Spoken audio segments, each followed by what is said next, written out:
और इधर राहुल गांधी के बिहार दौरे पर गिरिराज सिंह ने हमला बोल दिया है। राहुल गांधी पर जमकर बरसे केंद्रीय मंत्री गिरिराज सिंह। गिरिराज सिंह ने कांग्रेस से 60 साल का हिसाब किताब मांगा है और कल बिहार दौरे पर आ रहे हैं राहुल गांधी और इसीलिए बिहार में सियासत चरम पर की जा रही है और उनके दौरे को लेकर लगातार सियासी गलियारे से बयान सामने आ रहे हैं।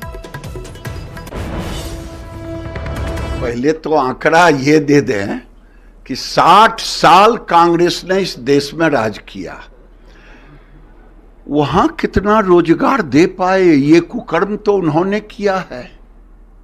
60 साल के इनके पाप का, इनके कुकर्म का नरेंद्र मोदी ने 10 साल में भरने का काम किया। आज आप देखेंगे 25 करोड़ लोग गरीबी रेखा से ऊपर आए।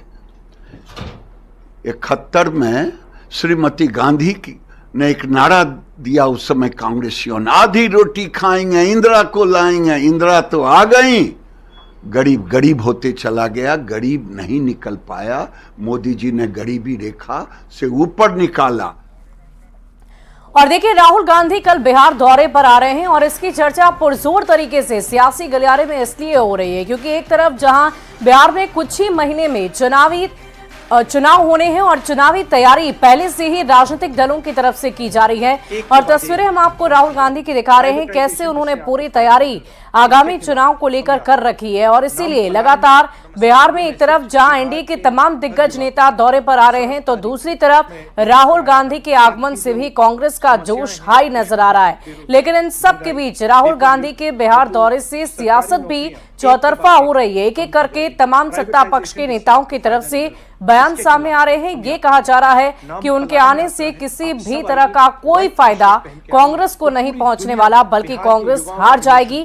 जब भी कांग्रेस के प्रमुख नेता राहुल गांधी कहीं भी किसी भी जगह पर दौरे पर जाते हैं तो वहां से कांग्रेस चुनाव हारती ही है और इसी की चर्चा सियासी गलियारे में की जा रही है। और इन सब के बीच आपको बता दें कि एक एक करके जहां एनडीए के तमाम दिग्गज नेता चुनावी रणभूमि में उतरने की पूरी तैयारी जोश के साथ कर रहे हैं तो दूसरी तरफ विपक्ष में भी उतनी ही तैयारी चल रही है और उसी तैयारी के अंतर्गत कांग्रेस की तरफ से जो यात्रा निकाली जा रही है उसी में शामिल होने के लिए राहुल गांधी बिहार दौरे पर आ रहे हैं। और इनका ये बिहार दौरा कई मायनों में बहुत ही खास है। अभी अभी आपने कुछ ही दिनों पहले केंद्रीय गृह मंत्री अमित शाह को देखा था। जब वो बिहार दौरे पर आए तो उन्होंने हुंकार भरी और कई सारी बातों की चर्चा उन्होंने मन से की। बिहार की जनता को अपनी ओर आकर्षित करने की पूरी कोशिश की और इसी के मद्देनजर विपक्ष भी अब काफी एक्टिव नजर आ रहा है। और खासकर कांग्रेस की बात करें तो इस बार चुनाव में किसी तरह की कोई कमी ना रह जाए, इसकी खास तैयारी कांग्रेस की तरफ से की जा रही है। कहा तो ये भी जा रहा है कि कांग्रेस इस बार बी टीम नहीं बल्कि ए टीम बनकर चुनावी रणभूमि में उतरेंगी।